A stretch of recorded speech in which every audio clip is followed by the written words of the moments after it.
Hello, everyone, and welcome to the Sage Bimi podcast. I'll be your host for today, Sage Bimi, and today we'll be talking about two topics. They'll actually be merged.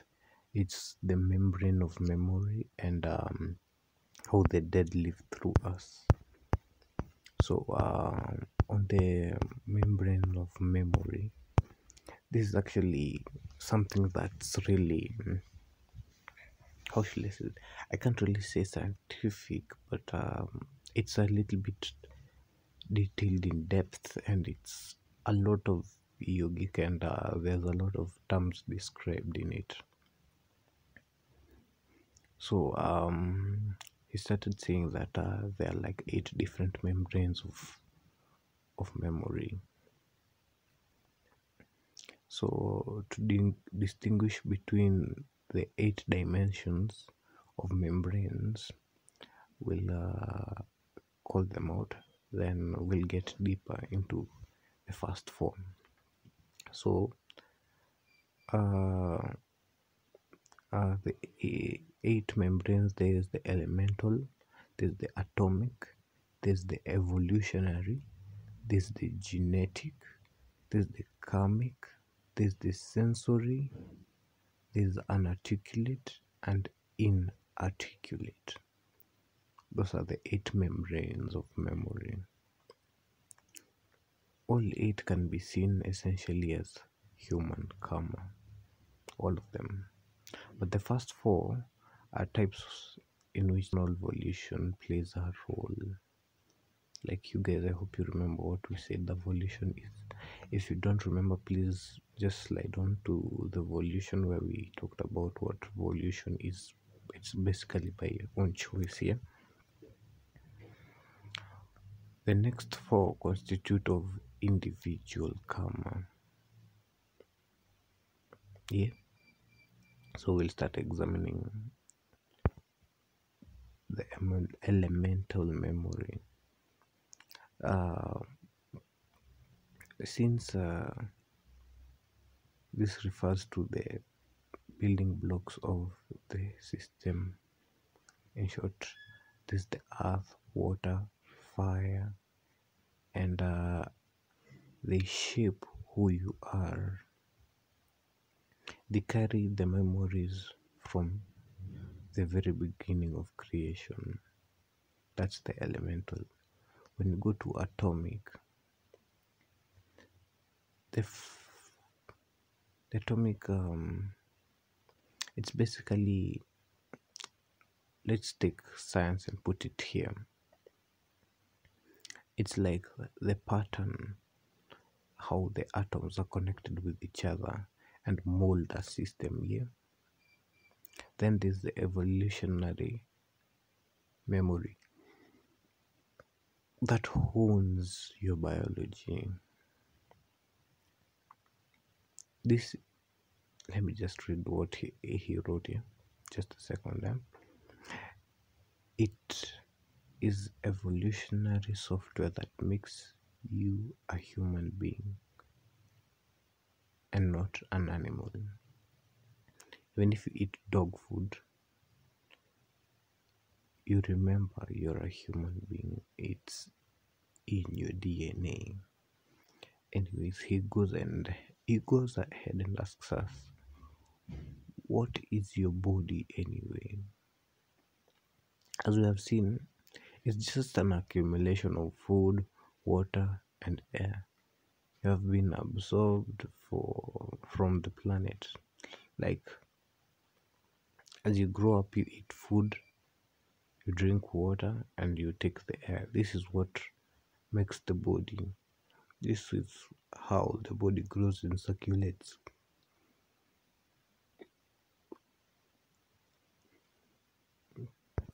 So being a human being is actually a privilege, yeah, because you get to digest these items, and these items become you. The food, the animals that you eat, like if you have chicken, by the time it gets to lunchtime and you had it for breakfast, it will have become you. Yeah. So certain dimensions are shared by everyone, the ones we've just mentioned, but there are genetic and personal karmas which make us different. That's why people are different. Not even twins have are exactly similar, because there's something that makes them different. So beyond the four types that we have mentioned, we have other that make the collective karma. There are four types of memory in which personal volition does not play a role. That's the individual karma, where it's not a volition, it's not something natural, it's something that's, if I may say, it's inherited. Yeah. First, our personal karmic memory. This shaped us over time and turned us into distinctive human beings. This makes your dislikes, your habits, your preference. That's personal karmic memory. And every human being carries a vast storage of karmic memory, which is why no two human beings are similar, not even twins here. Then we go to the inarticulate memory here.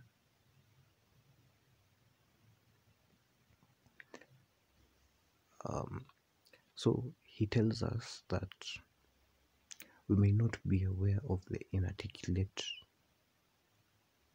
memory, in the sense that the enormous reserves of the genetic and specific information accumulate over eons. Like, it happens in a way that you're not aware of, in a sense that it's like a foundation of a house, and it influences the articulate memory. What is the articulate memory?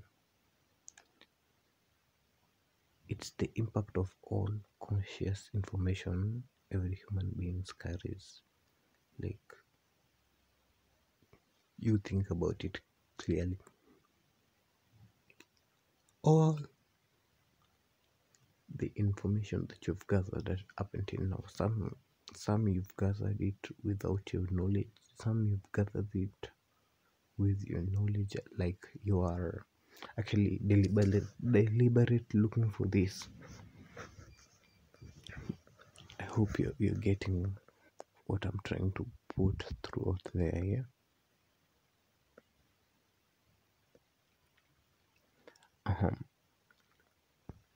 So basically, we've gone through the 8 dimensions of karmic memory,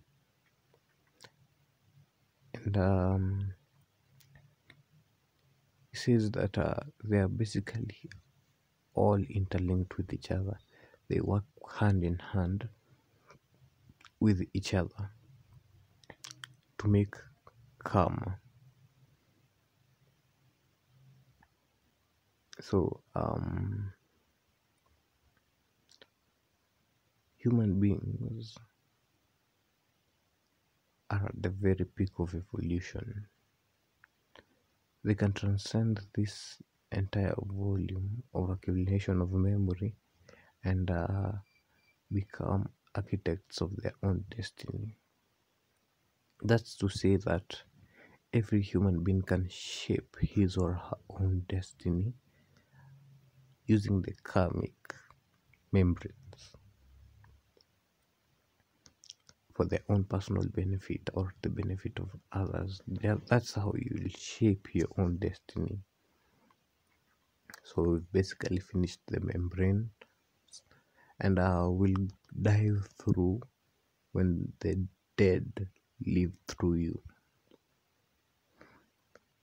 So he started talking about circumscarers and what the hell is circumscarers.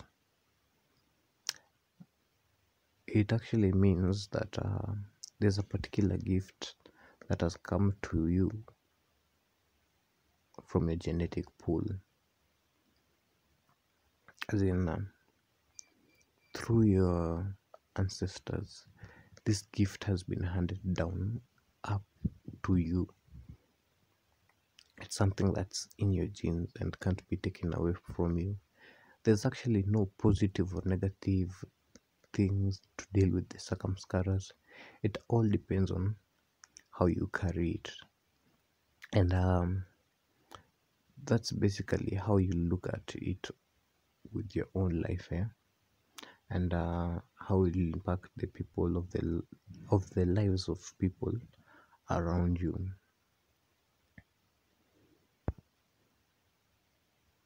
So this is basically the legacy of the dead that's in that's within you, yeah. So the ancestors try to live through you through circumscarers. So we owe a great big deal to our ancestors. But if we live on this planet independently and we live like fully fledged lives, that's not been like say a puppet of anyone. That's how you actually get to discover and go about the spiritual process. He actually wrote here, actually read this down, through the spiritual process. Though the spiritual process is about dissolving the myths of parentage, an important first step of the path is to become an individual. Well, this is somehow contradicting because the dead are living through you. You have like 8 membranes, and it's all collective. So you're supposed to also live as an individual with all of this collectiveness around you. It's actually like a consequences of living in a crowd. When you're in a crowd, you'll go with the influence. It's like the laws of human nature. Robert Greene, there's this section where he says there's let me just give it a layman's definition, like mob mentality. Yeah? When you're in a mob, when someone claps, the whole crowd claps. When someone starts saying like, oh, people just follow. But you're supposed to live as an individual for you to grasp the spiritual concept so that you can undergo a transformation, in the sense that an individual can be transformed or transcend the narrow identity, and he can be actually separate. But it's impossible for a collective people to be enlightened, because they all have a fixed mentality. Yeah? He said he often jokes about two types of ghosts. Sorry, there are two: a ghost without a body and those with a body. So he goes ahead and says that there's something about us humans that you may not be conscious of, and it represents the loss of freedom. Yeah. He goes ahead and tells about an experiment that was done forth to this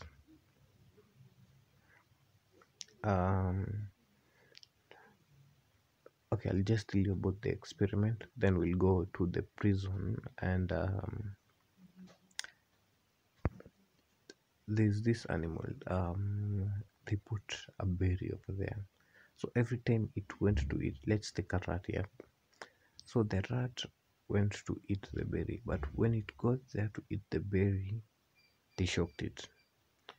Every time this happened, the rat was getting shocked when it smelled, and it got to a point when it smelled the berry, it ran away in the other direction.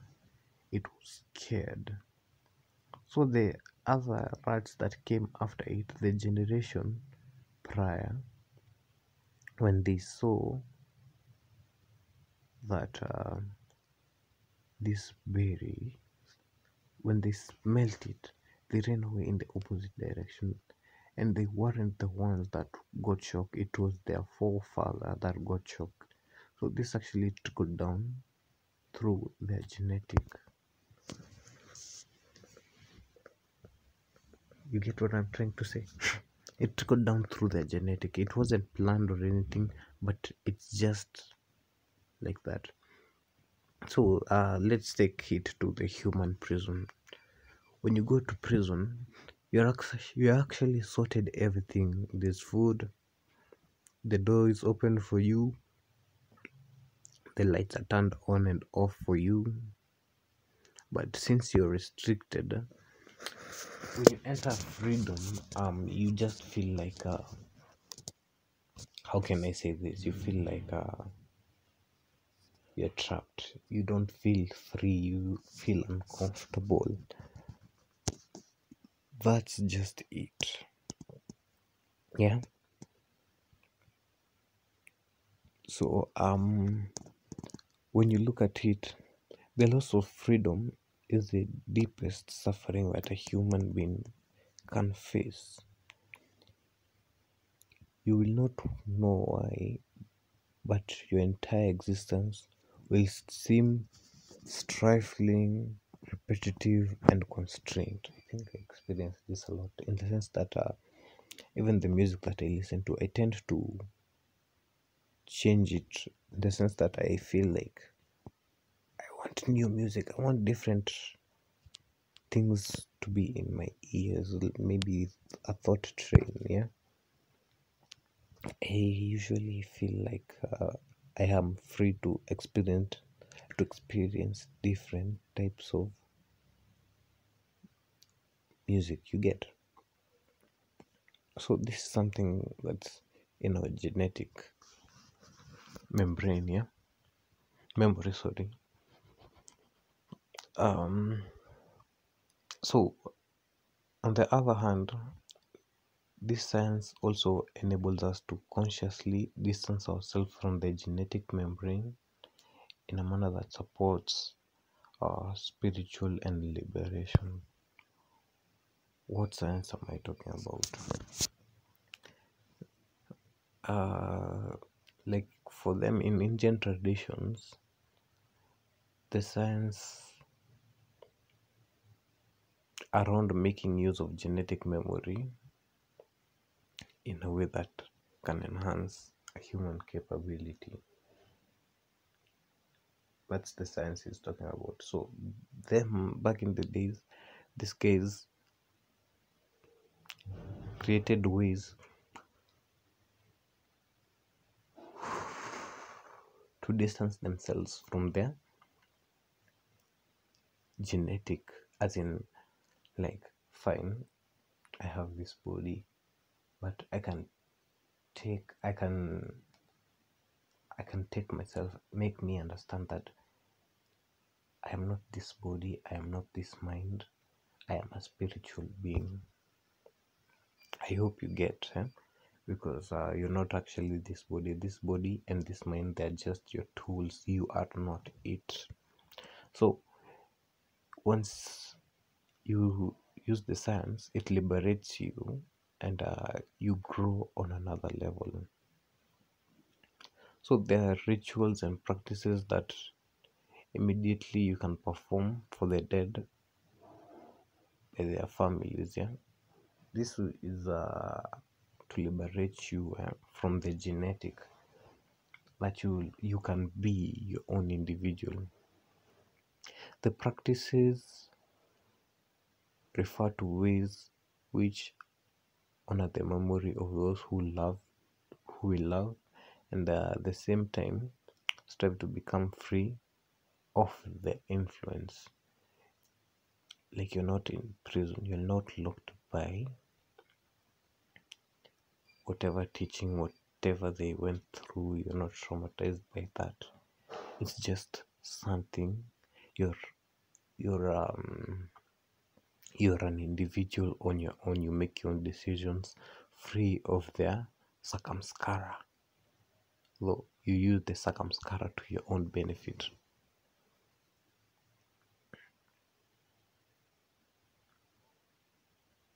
So Jesus urged his disciples to leave the dead to be dead. This is actually almost, or should I say it is similar to wipe our slates clean. Like, we love them, but they're gone now, so we let them be, and we move on. Not to keep on saying that we loved you, we miss you. Like, don't keep referring to the dead. We let them rest. So spiritual initiation is an intervention on the level of the energy body that separates you from the genetic memory in a certain way.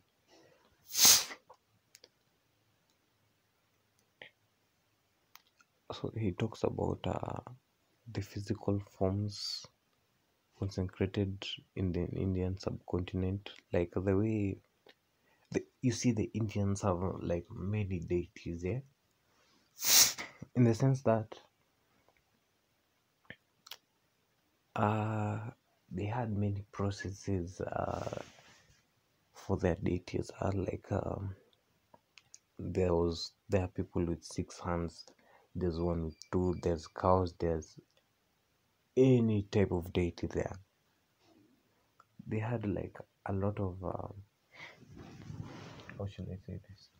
They had a lot of rituals. Some people took like the rituals differently, and today when people benefit from it, because there's a reason why they had that much a number of deity. So you can use the yogic practices to help you and people around you who have the same energetic bodies, and this will actually help the people, and it might sprinkle down a few generations through the yogic practices. When a person is touched on the level of energetic body, this is like how do they call it, the mind's, but not the mind's eye. The mind's eye is something else. Like they call it spiritual, on a spiritual manner. Yeah, it is possible for them to influence others who share the same circumscaras. Like, if you deeply resonates with you or that talent, but it's basically fairly difficult in this world, in the sense that we are all mixed up. A large number of people with different circumscaras get to interact, and that's just like a whole new level. So he gave us an example of how Indians back in the day, they used to guide a pregnant woman on what to eat, in the sense that this will help liberate the upcoming child from such from different things. So it's basically our responsibility to hand over the earth, a better planet, to the next generation. But at this rate, but the shutdown really helped, where the earth restored itself a bit without the help of human beings. But it's basically messed up right now. The ecology is really messed up. Anyways, I don't want to get deep, because once I start knowing I'm an environmentalist, I won't stop. Yeah. So apart from handling a better planet, we have another responsibility to create a better generation of human beings. Since memory is constantly being transmitted, or it's transmitting itself in so many different ways, it's our duty to support the next generation by first taking the responsibility for our own. We live by the memory of a single. When you live by the memory of a single book, you're religious. When you live by the memory of several books, you're an intellectual. And when you live by the memory of several generations of people, you become truly compassionate human being. But when you live beyond the memory of a generation of people, you become a mystic.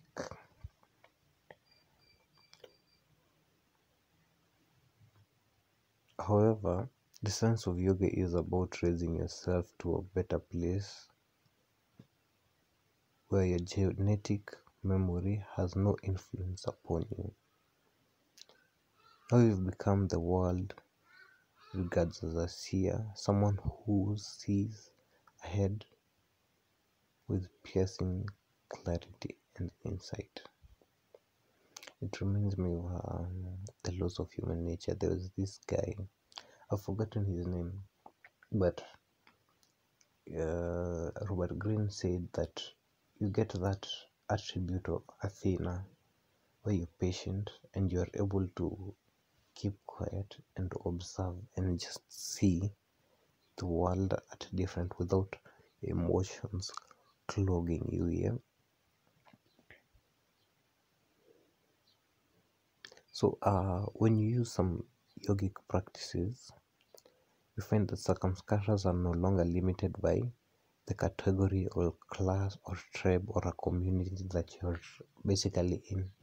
You're capable of just influencing anybody, because you don't have that ethnicity. You don't like deeply identify with your tribe, with your class, with your community, with your country. Like, I'm a Kenyan, I'm a Ukrainian, I'm a Russian.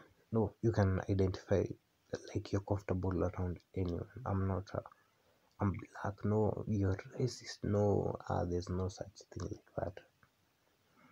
Anyways, that's all for today, folks. I'll see you guys in the next podcast.